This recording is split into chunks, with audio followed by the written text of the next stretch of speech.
গ্রামীণ ডাক্তারদের সম্মেলন, গ্রামীণ ডাক্তার কততম বর্ষ এটা? 11তম বর্ষ। 11তম বর্ষ। ঠিক প্রথম বছর আপনারা যে যে দাবিগুলো করেছিলেন সেই দাবিগুলো কি ফুলফিল কিছু হয়েছে এখনো পর্যন্ত?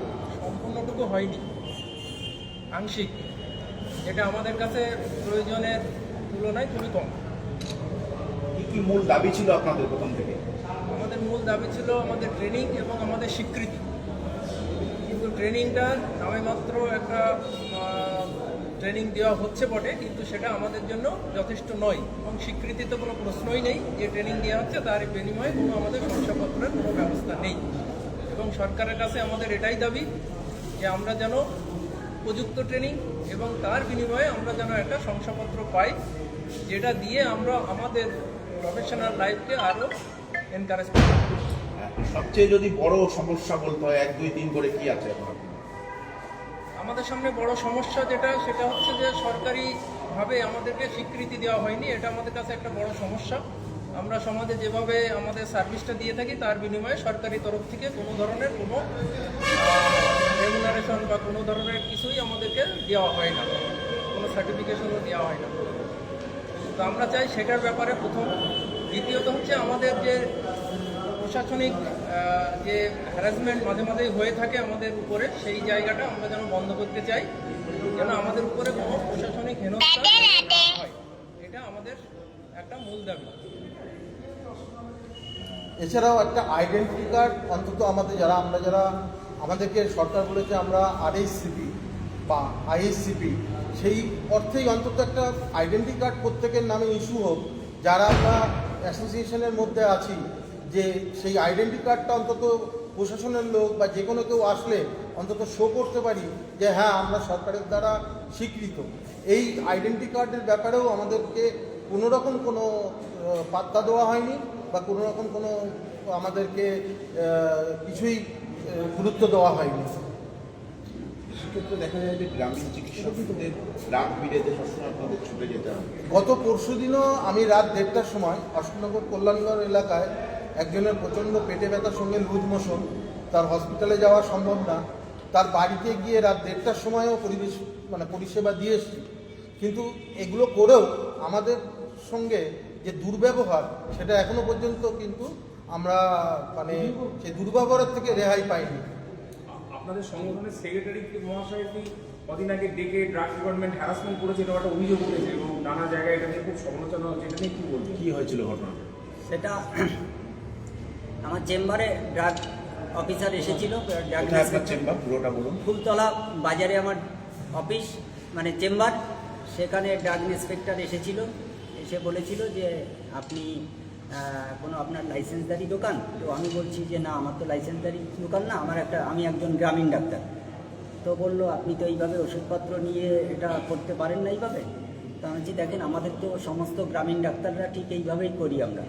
এবং আমরা যেহেতু রাত বেরাতে পরিষেবা দিয়ে থাকি, ধরেন রাত 2টোর সময় কোনো ওষুধের দোকান খোলা নেই, একটা পেটে ব্যথার পেশেন্ট আসলো, আমাদের কিছু ইঞ্জেকশান, কিছু ওষুধপত্র আমাদের ওখানে প্রয়োজন নিজেদের। তো আমরা তো হিউজ ওষুধের দোকানের মতন স্টক নিয়ে ব্যবসা করার মতন করছি, ইমার্জেন্সি কিছু রাখি। যেহেতু আমরা ভিজিট নিই না, গ্রামে প্র্যাকটিস করি, কিছু ওষুধপত্র দিয়ে তার উপর থেকেই আর কি আমাদের সংসার চলে বলতে পারেন, আমাদের জীবিকা নির্বাহ করি। তো উনি এসে বললো এইভাবে আপনি রাখতে পারেন না, তো আপনি আমার সঙ্গে বারাসাতে এসে দেখা করুন। এখন এটা দেখা করা কি আমি তো সেটা বুঝতে পারছি না। যাই হোক, তারপরে আমার সংগঠন, যেহেতু অ্যাজ এ সেক্রেটারি আমার দায়বদ্ধতা আমার সংগঠনকে জানানোর সঙ্গে সঙ্গে আমি সেক্রেটারি হতে পারি, কিন্তু সংগঠনকে জানালে সংগঠন বললো ঠিক আছে আমরা সবাই মিলেই সেক্রেটারির সঙ্গে যাব। তো আমরা গেলাম, সেখানে যাওয়ার পরে আমাদের সঙ্গে যথেষ্ট ড্রাগ ইন্সপেক্টর ভালো ব্যবহারই করেছে। শুধু এটুকু বলেছে যে দেখেন ওষুধপত্র একটু কম রাখবেন চেম্বারে, তো ওষুধপত্র একদম ওপেন করে রাখবেন না। কেউ হয়তো দেখা গেলো, এখন তো অনলাইনে যুগ, অনেকে আছে একটা দেখা গেলো আপনার চেম্বারের ছবি তুলে আমাদের কাছে পোস্ট করছে বা কমপ্লেন করছে, তো সেই সব কারণের জন্য আপনি এটা এইভাবে রাখবেন না। তো আমরা সেইভাবেই সেটা মেনে নিয়েই অল্প কিছু ওষুধপত্র নিয়েই আমরা চেম্বার চালাচ্ছি। আপনার নাম আর এই সংগঠনের কী পদে আছে? আমার নাম প্রশান্ত কুমার পাল, আমি হাবড়া গ্রামীণ ডাক্তার ওয়েলফেয়ার অ্যাসোসিয়েশনের সেক্রেটারি। আরও একটা কথা আমি বলবো, সেটা হচ্ছে যে কথাটা আমার ভাইস প্রেসিডেন্ট বললো তো আমাদেরকে একটা সত্যি কথা বলতে সরকারের কাছ থেকে আমাদের একটা সংশয়পত্র দরকার, যেটা আমাদেরকে ট্রেনিং দিয়েও কোনো ধরনের সংশয়পত্র দেওয়া হচ্ছে না। তো আমাদেরকে একটা আইডেন্টি কার্ড হোক বা একটা সংশয়পত্র হোক, সে আরএইচসিপি বা আইএইচসিপি ইনফর্মাল হেলথ কেয়ার প্রোভাইডার হিসাবেই দিক গভর্নমেন্ট। এবং আমরা যেহেতু গ্রাম বাংলায় চেষ্টা করি রাত বেরাত সবসময় অন্ততপক্ষে মানুষের পাশে থাকার, তো কালকেই একটা ইভেন্ট আপনাকে বলছি, আমার চেম্বারে একটা পেশেন্ট ভোর রাত্রের দিকে আসে পেটে ব্যথা নিয়ে। তার পিরিয়ড হচ্ছিল আর কি, একটা মহিলার পিরিয়ড হচ্ছে, পেটে ব্যথা হচ্ছে। তো একটা কার্ড টেস্ট করেছে, উনি পজিটিভ। তো আমার কাছে মনে হচ্ছিল, কেন জানি না, মনে হচ্ছিল যাই হোক পেশেন্টের একটা প্রেগনেন্সি তো আছেই কনফার্ম, যেহেতু কার্ড টেস্ট করা হয়েছে প্রেগনেন্সি আছে, এর এক্টোপিক প্রেগনেন্সি থাকতে পারে। আমি সঙ্গে সঙ্গে কিন্তু একটা ইউএসজি করতে পাঠানো হলো এবং বললাম একটা গাইনো ডাক্তারের কনসাল্ট নিতে। আমি সঞ্জীব স্যারকে, মানে সঞ্জীব কুমার শাহ, আগে হাবড়া হাসপাতালের ডাক্তার ছিল, স্যার সঙ্গে সঙ্গে আল্ট্রাসোনোগ্রাফিটা করিয়ে কিন্তু স্যার কনফার্ম করলো যে ওটা এক্টোপিক প্রেগনেন্সি, এবং সঙ্গে সঙ্গে হাবড়া হসপিটালে ভর্তি হয়ে বিকেলবেলায় পেশেন্টের রুটি হয়ে গেল।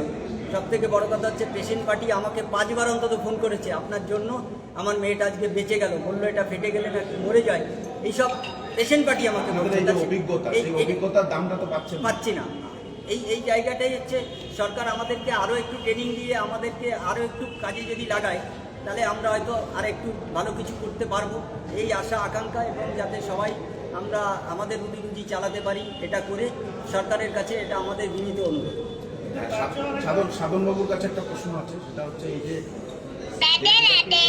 চলছে, এবার আপনারা তো গ্রামীণ চিকিৎসক, বিভিন্ন রকম ভাবে ব্যস্ত থাকেন, কত সংখ্যায় আছেন আপনারা রাজ্যে এখন?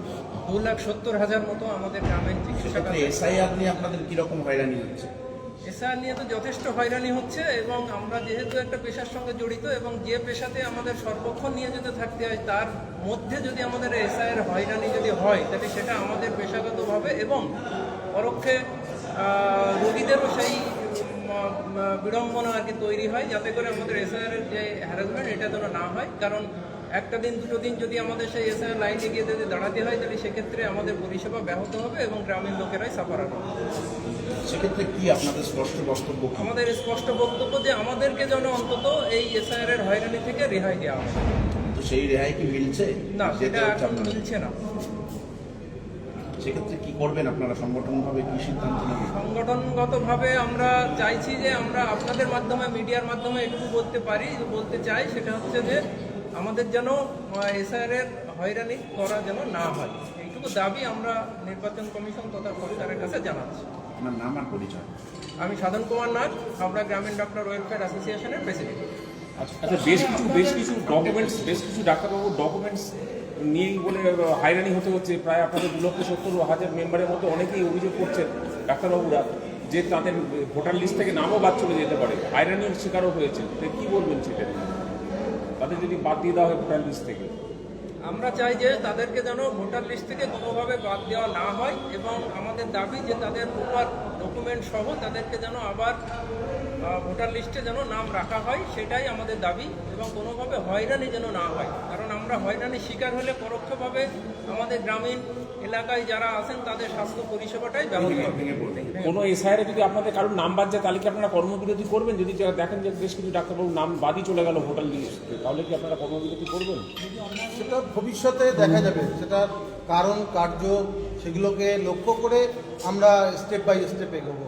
কারণ সরকারের প্রোটোকলকে আমরা শ্রদ্ধা জানাই, সম্মান জানাই, কিন্তু তার সঙ্গে সঙ্গে আমরা আমাদের নিজেদের যাতে স্বার্থ পূর্ণ না হয় সেক্ষেত্রেও আমরা অবশ্যই নজর রাখবো। শুধু আপনাদের স্বার্থ তো নয়, আপনারা যদি কর্মবিরতিতে যান বা ইয়ে করেন, সেক্ষেত্রে যারা পেশেন্ট আপনাদের, তাদেরও তো একটা আরও ব্যাপক। অবশ্যই তাদের একটা এলাকায় আমরা যারা আছি অনেকেই আমাদের ওপরেই নির্ভরশীল, কারণ একটা বাইরে প্রাইভেটে ডাক্তার দেখানোর যে ফিস সেটা তো আমাদের কাছে লাগে না। এবং রাত বিরেতে সব থেকে বড়ো কথা যেটা, রাত বিরেতে আমি একটু আগেও বলেছি যে রাত 1টার সময় আমি বাইক নিয়ে গিয়ে, আমার ছেলেকে নিয়ে বাইক নিয়ে গিয়ে সেখানে স্যালাইন দিয়ে ইঞ্জেকশন করে পেশেন্টটাকে পুরো স্টেবল করেছি।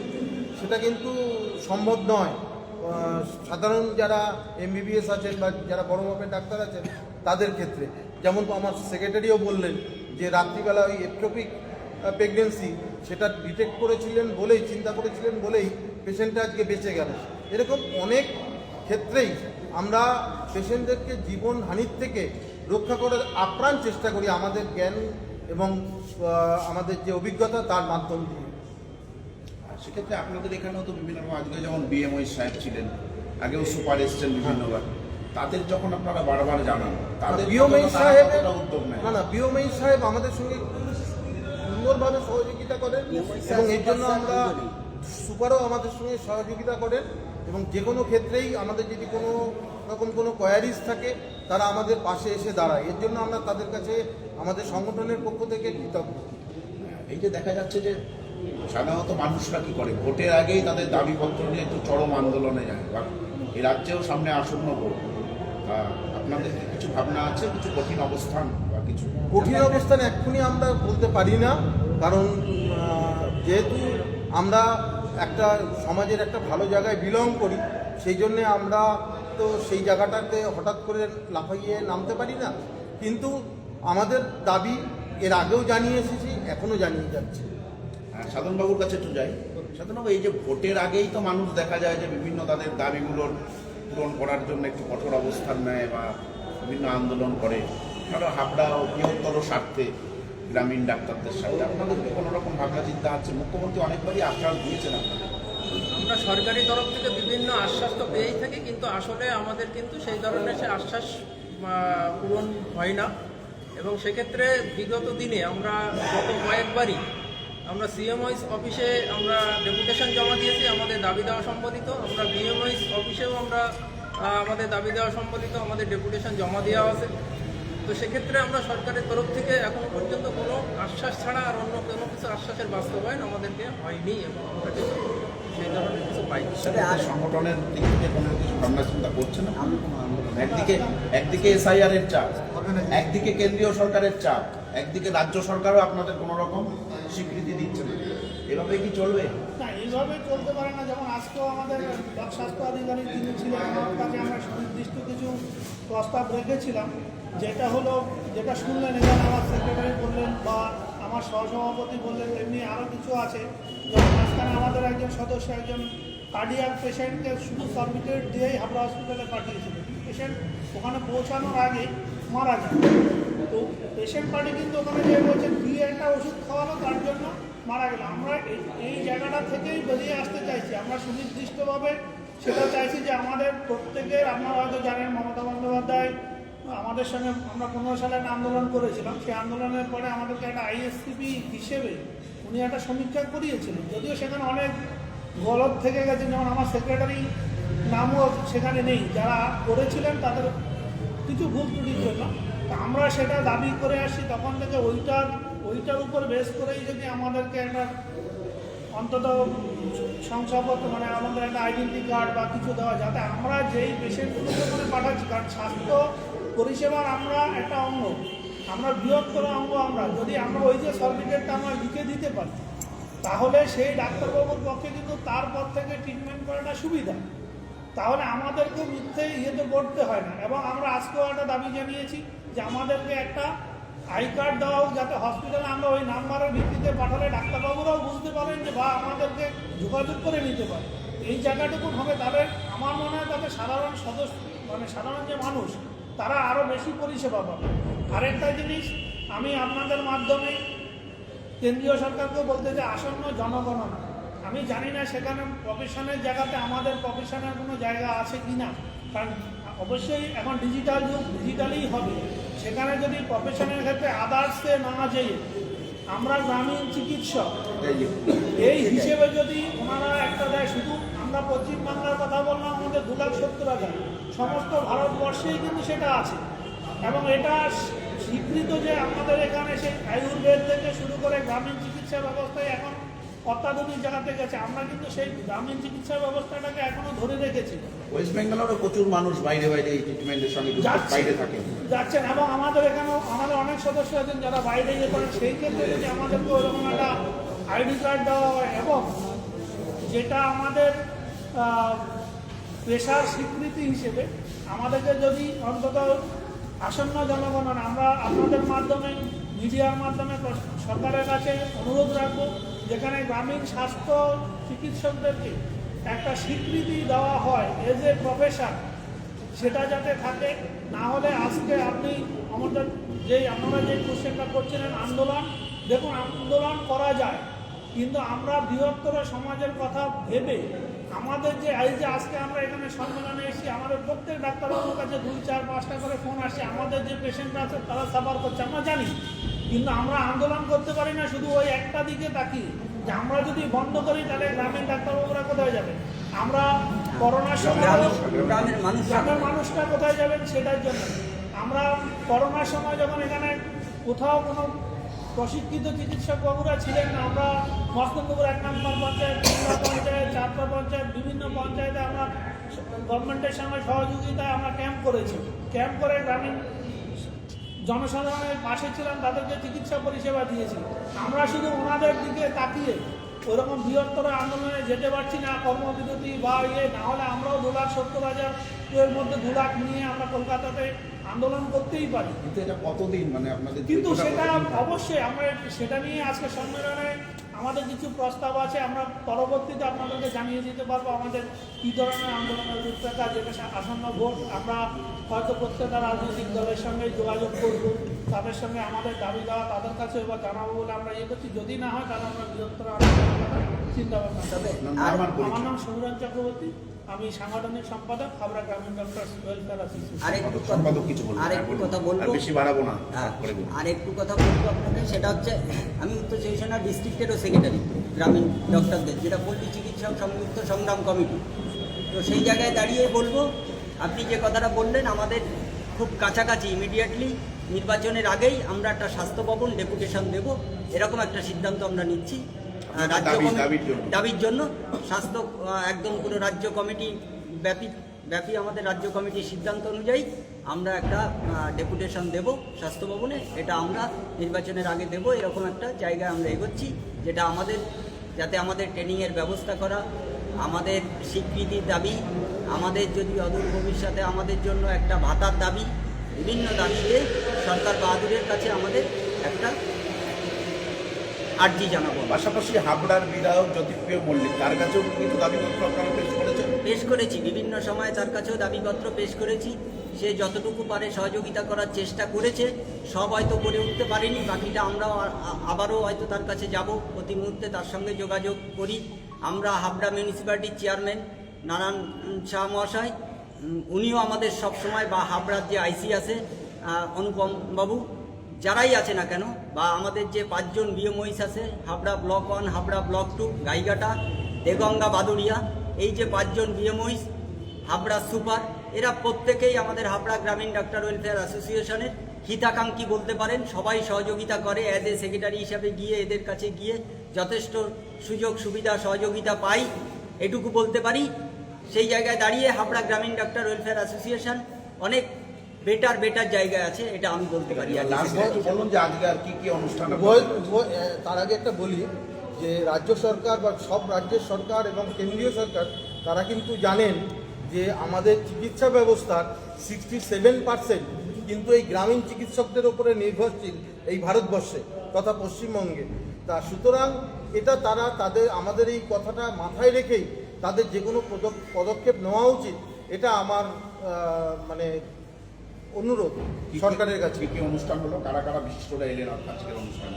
আজকের অনুষ্ঠানে ডক্টর ইউকে সাহা এসছেন, পিয়ারলেস থেকে বিওমএইচ এসছেন, সুপারেরও আসার কথা আছে, আমাদের চেয়ারম্যান যিনি আছেন তারও আসার কথা আছে, আইসির আসার কথা আছে, বিডিওর আসার কথা আছে, তারা পরপর আসবে, সভাপতিও আসবেন।